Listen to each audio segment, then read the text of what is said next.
اور مسلمان سمجھتی ہیں، حضرت عمر فاروق کو خلیفہ ثانی اور مسلمان سمجھتی ہیں، حضرت عثمان کو یہ مسلمان سمجھتی ہیں اور خلیفہ سمجھتی ہیں، حضور صلی اللہ علیہ وسلم حضرت عائشہ حضور صلی اللہ علیہ وسلم کی بیوی کو یہ مسلمان سمجھتے ہیں. میں ان کا جواب دوں گا.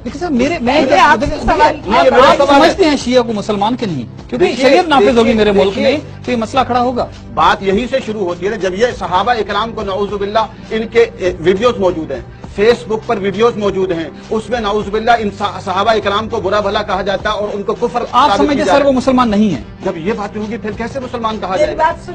یہو کی طرف اور یہ لگے کہ یہاں ہمیں کافر کہتے ہیں. پیسہ تو میں نے ان سے پوچھا، یہ اس وقت سے کہہ نہیں رہی کہ حضرت ابوبکر صدیق عمر فاروق عثمان غنی کو مسلمان سمجھ کے کہہ دے گی. انہوں نے کہا کہ عزت بھی کم کرنا گناہ ہے، وہ تو یہ کہہ رہے ہیں. لیکن مسلمان نہیں مانتی نا. نہیں کیوں نہیں مانتے؟ مسلمان مانتی. آپ یہ بتائیے کہ شیعہ کافر ہے، شیعہ واجب القتل؟ پہلے آپ صحابہ اکرام کو ثابت کر دیں کہ وہ مسلمان ہے، پھر آپ کو بھی ہم مان لیں گے. صحابہ اکرام کو تو عیسائی بھی نہیں مانتے، وہ واجب القتل ہیں، یہودی واجب القتل ہیں.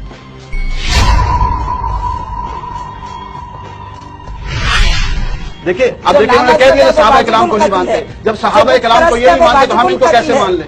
مطلب سے دونوں آپ آگے چلتے ہیں، آپ کہہ رہے ہیں کہ جب صحابہ اکرام کو یہ نہیں مانتے، شیعہ نہیں مانتا تو ہم ان کو کیسے مانتے؟ تو وہ مسلمان نہیں ہے. نہیں تو زندگی کا حق چھینتے ہیں. اگر نہیں مانتے بالفرض تو آپ ان کو مارنا چاہتے ہیں، آپ ان کے قتل کے فتوے دیتے ہیں. نہیں، قتل کے فتوے دیتے ہیں نا، کفر کے فتوے دیتے ہیں. لیکن جو کرتے وہ اس لیے کرتے کہ آپ لوگ صحابہ اکرام کو تبرہ کرتے، صحابہ اکرام کو برا. صحابہ اکرام کو جو نہیں مانتا تھا خلفائے راشدین جا کے ان کو مار دیتے تھے جان سے. بات یہی ہو رہی ہے. آپ کریں نا یہ بات بتائیے. تو واجب القتل بھی ہے سر. ایک تو آپ نے کہہ دیا، میں سمجھ گیا مولانا صاحب. دیکھیں آپ عالم دین ہیں، ایک بات سمجھ آ گئی مجھے. تو کیا اگر کچھ گروپ سمجھتا ہے کہ وہ مسلمان نہیں ہیں، کافر ہیں، کیا واجب القتل بھی ہیں؟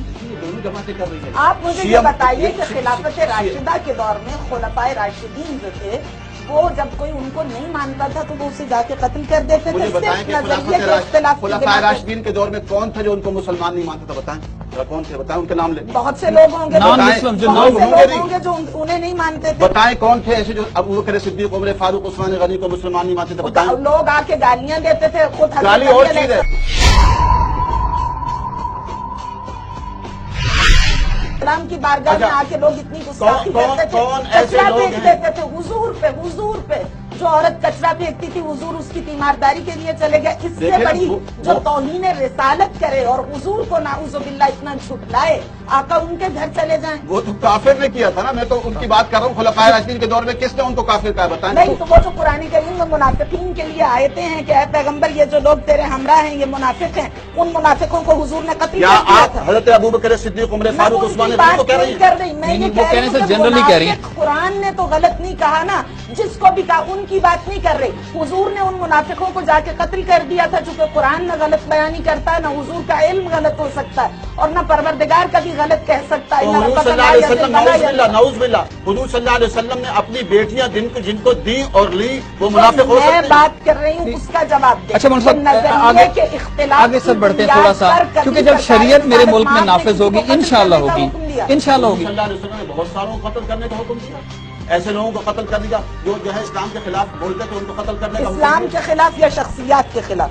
آپ صلی اللہ علیہ وسلم پہلے آپ یہ طے کریں کہ اہل تشیع اسلام کے خلاف ہے یا شخصیات؟ میں نہیں چاہتا محترمہ کہ اس موضوع کو چھیڑا جائے. یہ چھیڑا آپ نے ہے، اس سے نہ چھیڑے تو مناسب ہے. میں نے تو شخصیات کے نام ہی نہیں لیے، آپ نام لے رہے ہیں. آپ پہلے یہ بتائیے کہ حضور شخصیات سے اختلاف کی بنا پر قتل کرتے تھے یا اسلام کے قوانین پر اختلاف کی بنا پر؟ دشمن تھے چاہے شخصیات. اسلام دشمن کی بات نہیں، آپ بات کریں شخصیت کے اختلاف پر قتل ہوتا تھا، جنگ ہوتی تھی، یا نظریے کے اختلاف پر؟ یہاں نظریے کا اختلاف پایا جا رہا ہے. یعنی اسلام کے قوانین کو جو نہیں مانتے تھے ان کے خلاف جہاد ہوتا تھا نا. دیکھیں اسلام میں حضرت ابوبکر صدیق بھی ہے، عقیدہ ہے کہ ان کو مسلمان ماننا ہمارا عقیدہ ہے. عمر فاروق کو مسلمان ماننا ہمارا عقیدہ ہے. عثمان غنی کو مسلمان ماننا ہمارا عقیدہ. پاکستان میں رہتا ہوں اور جرت کے ساتھ بات کرتا ہوں. آپ کریکشن کر لیں، ہماری تو تاریخ قربانیوں سے بھری پڑی ہے، ہماری تو آبادیاں ویرانوں میں بدل گئی ہیں. آپ ہمیں بتائیں گے شہادت تو ہمارا ورثہ ہے. میں شہادت سے ڈر کے ہمارا ورثہ ہے. وہ جو آپ کے پالے ہوئے اغوا کی دھمکیاں دیتے ہیں اور ایک نازیبہ زبان ایک خاتون کے لیے استعمال کرتے ہیں کہ ہم یہ کریں گے اور یہ کریں گے، اس کی وجہ سے جا رہی ہوں.